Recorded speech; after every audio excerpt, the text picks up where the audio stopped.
everybody. My name is Veronica Perez-Tremero. I'm the supervisor of programming and outreach here in the Portsmouth Health Library.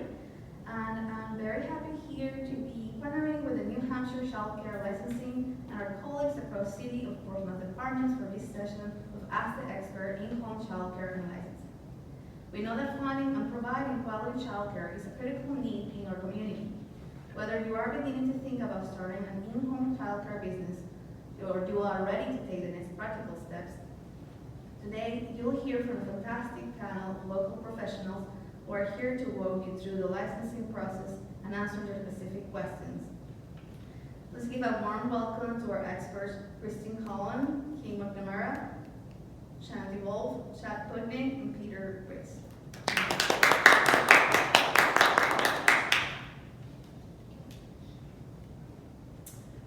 So my name is Christine Cullen. I'm the licensing coordinator for Department of Health and Human Services. Sorry. For Health and Human Services for Child Care Licensing. One of my territories is Portsmouth, so that's why I'm here today to talk more specifically with the local experts that we have. Talking more about family child care and or family group child care, depending upon what someone is looking to open in their home. You need to make sure that you're living in the home where the care is going to be. It cannot be another building outside of your home, so the provider needs to live in the building, or in the home. Family child care would be just the provider offering care. You can offer up to, you can't have more than 6 children, plus 3 school-age children, and that's when school's not in session. So it's not during the day, it would be when they're out of school, typically before school, after school, holidays, things like that.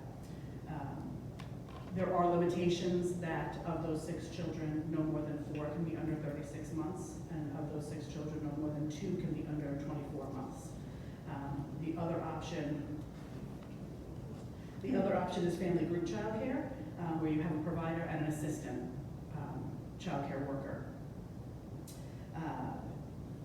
The difference in that is you can have more children, so you can have up to no more than 12 children plus 5 school age. So it allows you more children. The one thing you need to remember though is that if, let's say Kim and I are working and she's the provider and I'm her child care worker, and I call out sick, you need to go back to the ratios for just the provider. So you can run that risk, but you have to, so you need to make sure that you're hiring appropriately. The provider's own children count in the ratio. So if I have 2 children, I can only take on another 4 children because they're going to be included in those numbers. They're kept on the staff attendant, the child attendance, the daily attendance that the providers are expected to keep. Qualifications for a provider is to be 21 years of age. If they're not 21 years of age, they need to be at least 18 with a high school diploma and specific coursework. And throughout this, I'll talk about what I call current rule, and that is the rules and regulations that Child Care Licensing has set that all child care programs need to follow in order to, they have to stay in compliance with the rules in order to continue being licensed. So you would find all the specifics in the current rule that we have, and that's on our website. I would say that the best place to start looking is our website. You can Google it on just New Hampshire CCLU, Child Care Licensing Unit, and it will bring up the page and you can go through all of the rules, all the amendments to the rules, all of the applications and forms that you might need. It will also give you the background record check information because you will also need to be background record checked. And also the household members will need to be background record checked. You can have substitutes. They need to meet the age requirement. So if you are a provider only, so you're a family child care and you have a doctor appointment or another appointment that you need to go to, you can have a substitute come in for the day. They just need to meet the age requirements for the position that they're subbing for, so whether that be the provider or the child care worker. It can't be more than 90 days consecutively though. So if there's someone who's out on some type of medical leave, it wouldn't be able to do more than 90 days consecutively and not more than 120 days in a 12-month period. I don't know if that happens often, but it's in rule written that way, so it would be something you'd want to consider. You would be required to have child files, and in the child's file you would have what we call our child care registration registration form, and there's specifics on what needs to be on that form: medical authorization, parents' contact information, at least one pickup person. You can have more than that, but you need to have at least one more authorized pickup in case something happened and parents were not able to come. Physical for the child is due within 60 days of their first day, and immunizations are due on the first day. Nothing needs to be updated unless you as a program decide you want to have them updated. You have to keep a staff file for yourself and anyone working with you. That would also include a health assessment for yourself within the past 12 months. There's a series of 9 hours of health and safety trainings that everyone's required to take prior to working with children, and that's across the board. It covers medication administration, it covers SIDS training, abusive head trauma, recognizing child abuse, food allergies, infectious disease. I didn't write these down. I'm trying to picture my matrix in my head. Building hazards, and child development. Put that up first. And then you're going to be needing 12 hours of annual professional development. So there are websites that we would recommend, or not recommend, but give you for free trainings, or there's also local places that offer training, something like this. If you found something in the library that was geared towards that, you'd be able to use that as a professional development. You would just need to document it. CPR and first aid. You need to make sure that there's at least one person CPR and first aid certified. So if you have a sub, you want to make sure that person is CPR and first aid certified before you leave them. But if you have a child care worker and you yourself are CPR and first aid certified, they don't necessarily need to be, but they can be. Not required to have any type of insurance, although it's not something that we definitely would recommend it, but you're not required to hold any insurance for your business. You are required to make parents or families aware that you don't have insurance if you don't hold it, but you're not required to have it. We were talking about what kind of record keeping you would need. You would need to make sure that you're keeping daily records for staff attendance and for child attendance in real time, so that if emergency personnel showed up and you were not able to answer, there would be a staff attendance and a child attendance. They would know that they were looking for 3 children and 1 adult, or whatever the case may be. Fire drills are required monthly, and there's specifics on those as far as using a fire alarm twice a year. You want to do various times so that everyone's getting used to different, everyone who works there and every child who goes there knows what to expect if a fire, happens. It's not in rule, but I definitely recommend doing one at nap time, because I feel like that's a time where people are kind of more laid back and no one really wants to do them then. But they're important to do, because that's, might be when you're heating up your lunch in a microwave that can catch on fire, or something else can happen, and now you're just not expecting that. So certain things that we recommend but are not required. Emergency operation plan, you're also required to have one of those written up. We have templates on our website for the family programs, and that includes shelter in place, reverse evacuation drills, coming in from outside, active shooter, those type of drills, the same things that you're seeing in schools. We're requiring programs to have the emergency operation drill, and they also need to practice those drills throughout the year as well. You're required to have specific policies. You need to have a sick policy. You need to have a medication administration policy if you plan on administering medication. You need to have a policy on the retention of children and or the expulsion of children. So if you're having a child who's exhibiting some behaviors that you're having struggling times with, you need to make sure that there's a policy that you're following with the family that states, it outlines exactly what steps you're going to take, and then you need to follow those steps. As a business, if you're having a tuition issue or a communication issue with a parent and you're letting a child go for that reason, we do not get involved. It would just be if you let a family go or a child go because of their own behavior and didn't follow your own policy, that we would get involved. If you're not providing meals and they're bringing their own, you need to have a provision of meals policy. So if someone forgets their lunch, plenty of times that parents drop a lunchbox off and they forget that the turkey sandwich was in the fridge. It was just sitting on the counter, and they grabbed it real quick, and they get there, and then the provider opens it at noon and says, "Oh, okay, empty lunchbox. That doesn't do me any good." You need to have a policy that states we'll call the family or we'll provide something, but you're also able to provide your own meals and cook for the children. And then you wouldn't need to write that policy, obviously. Access access to media and electronics, which probably is more prevalent in family programs, just because you're in your own homes, you're going to have a TV or computers that might be on, so you need to have some type of policy that states what the children's access to those things will be. Parents can obviously opt out of those things, but you need to make it obvious that, you know, during meal times, I might have the television on. It has to be obviously age appropriate and, you know, child friendly, but you want to make parents aware that that might happen. Maybe there's a pajama day, that you're going to have a movie day or something like that. You want to make them aware of those things. And then if you're taking any kind of field trips or doing any type of water activity, a water activity is not a sprinkler, it's not a sanding water table, but it's a wading pool, any type of swimming pool, any kind of splash pad that pools up water at the end. Those are considered water activities, and you would want to make sure that you had a supervision policy, making parents aware of how you plan to supervise during the water activities and during the field trip. So if a field trip to the beach is, you know, going to happen, that would be considered a water activity as well. You'd have to have a policy about that. There's also a rule, current rule about transportation, so you would want to take a look at that. For applying for childcare, there's no fee to apply for childcare, or for the license, I should say, for the childcare license. What we would recommend is contacting your local approvals first. So the health officer, the life safety, which is the fire department, and then zoning.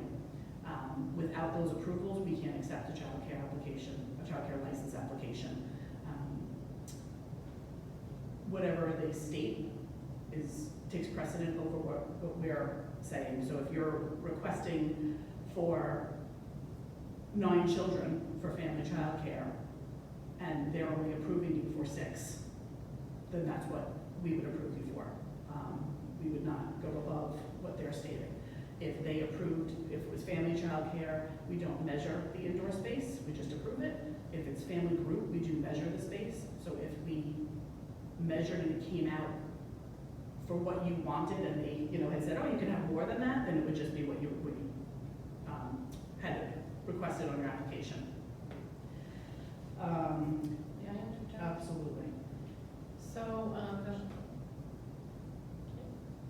She said press forward. so the city of Portsmouth follows state fire and building codes.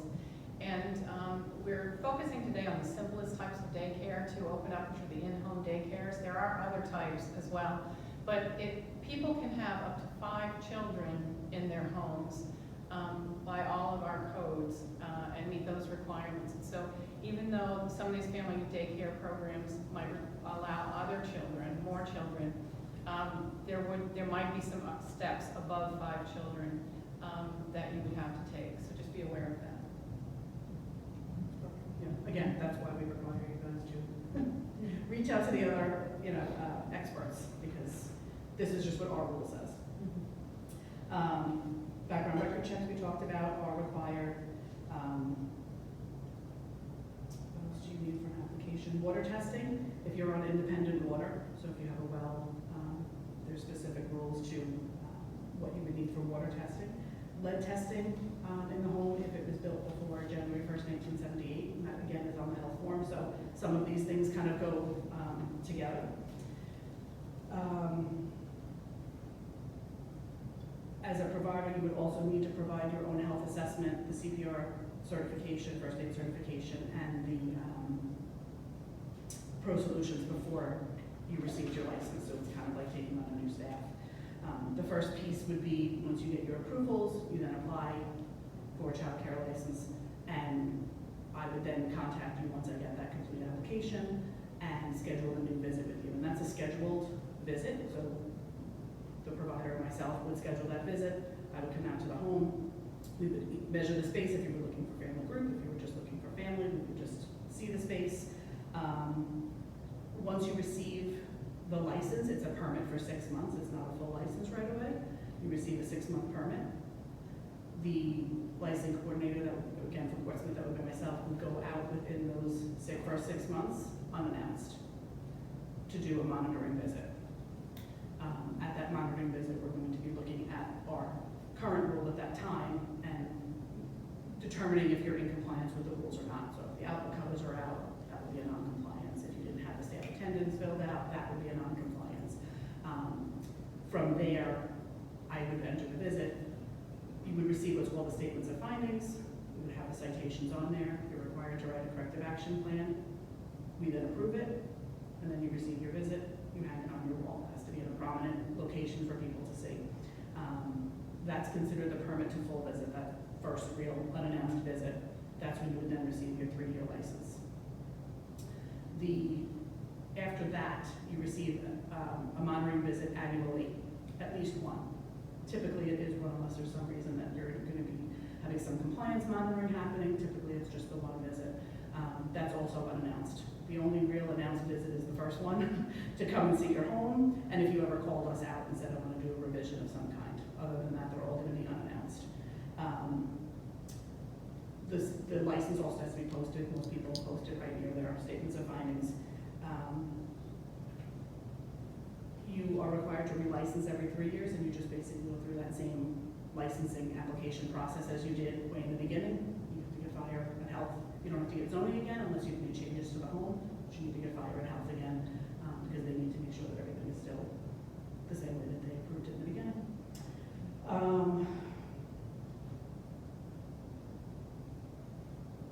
There is also night care options. Can't say we have a lot, so I have one program that is licenses night care but has not used it, so I don't have a lot of experience necessarily on monitoring that. But if you're open between 7 p.m. and 5 a.m., you can request a night care program license, and there are specific rules to that. So I'm not going to get into those, but that is another option that I think family programs see more than a group child care program in a building. The program that I have is a family program, so I think it's just more prevalent there. I think with P's being closed, that could always be a potential for some people, just because of military and things like that, because I know that's what the other programs will use it for. I added this at the last minute. Your water temps will be measured also, and they have to be between 185 and 120. That was just something I thought of at the end, because I looked at my thermometer on my desk. But yes, water temperatures would be something else that we would measure when we would come out, so things that you just want to kind of prepare for ahead of time. Ultimately, I think childcare licensing is here, as well as I'll speak for everybody. I think everyone's here to partner with people and not to work against people. We would love to have more childcare programs, whether it's family group childcare. There's always going to be a need for childcare. There's an immediate need now, but there's always going to be a need. I don't think there'll ever be a time where we won't have a need for it. Childcare licensing feels very strongly that we want to partner with people, not work against people. We offer a lot of technical assistance when we come out. We can offer technical assistance via email or phone calls, and in the interim, if I haven't seen you in 7 months, we are always welcome to have a conversation over the phone or an email. Just before I came here, I had a director kind of emailing me back and forth with questions, and that's what we want, because we don't want it to be that something happens and then you say, I didn't know that. So if there's ever a question in your mind, we always say to reach out to us. We have a childcare licensing inbox, so if you had questions, you can email that to 2 licensing coordinators a day, cover that inbox and the phone messages we receive. So if you contact us through the main inbox, you're going to get an answer that day. If we don't have the answer that day, we will be getting back to you and saying, we're looking into that, and we will get back to you as soon as we can. We feel really strongly about that. We need folks to jump on board and work with us, and so if we're willing to do the same thing, we have to do it that way. That's the only way it can work, is if we all work together to make sure that the programs run smoothly. And if I could follow up on that, so Christine is the state licensor. These are city officials that are here at the table. And each one of the departments, the planning department is Peter Britz on the end, he's the director. And then we have Chad Putney, the acting fire chief. And we have Shanti Wolf, the chief building inspector, and myself, Kim McNamara from the health department. All of our departments are willing to answer your questions. We can make site visits free of charge to help you assess whether or not it would be easy for you to take on child care if you're interested. And we do hope that some people are interested because it is a statewide crisis right now as far as what we need for childcare. Anything to add? The big three things that the fire department will be looking for, there are many little things, but big three in a home situation is going to be the ways out, whether you have adequate egress, which is going to be windows and doors. And whether children are sleeping or cared for, there needs to be two ways out. Windows do count, but they need to be a certain size, certain height from the floor, and we can help you guide you through that. That's the big thing that we're going to be looking at. The other two things that we're also going to be looking at, the big ones, are smoke alarms and carbon monoxide alarms. Kind of a combination. They need to be put in correct places. In existing homes, you do not have to rewire your home if they're missing. There are battery alternatives for existing homes. We can guide you through that. And the third one would be ground faults are GFCI outlets, the little outlets that have the buttons anywhere near a sink in the kitchen and bathroom, possibly a laundry room, and things like that. But as Kim mentioned, we'd be happy to come out and look at this with you to give you a broad overview as to what you might need to do. The investment in changing your home, short of a window not being the right size, you could exclude that room. It shouldn't be draconian in expense, but there may be some things you'll have to do in advance. I can add. Yeah, this is Peter Britz again, Planning and Sustainability Department. The one thing I would add is come talk to us. Not that that's adding, that's reinforcing that it's important to come talk to us. But our rules are pretty straightforward in terms of what you can do. It's up to 5. We could allow 6, but I think 5 is the limit in terms of building code and fire code. So 5 people, 5 students, and you'd also want to make sure you have some parking on the site, and we can talk about that. But I'd say call the planning department, set up an appointment, and you'll get your questions answered. Sean D. Wolf Inspections, and just to add on to that, you keep throwing that number 5 around, and the reality of it is that you can exceed that number. It just means that your residential home, your single family, would need to be reclassified as either an institutional occupancy or an educational occupancy. And along with that would be some required fire separation between the residential portion of your home and the new portion, so it will be a mixed occupancy. And likely you would have to have a sprinkler system installed. So technically, even in a single family home, up to 5 being cared for, the code calls for a sprinkler system. However, New Hampshire has amended that out. So that's the reason why you can have up to 5 without a sprinkler system, because that was taken out of the building code specific for New Hampshire. So you can have more, just come and talk to us. Like Peter said, that's really the bottom line, and we can walk you through it.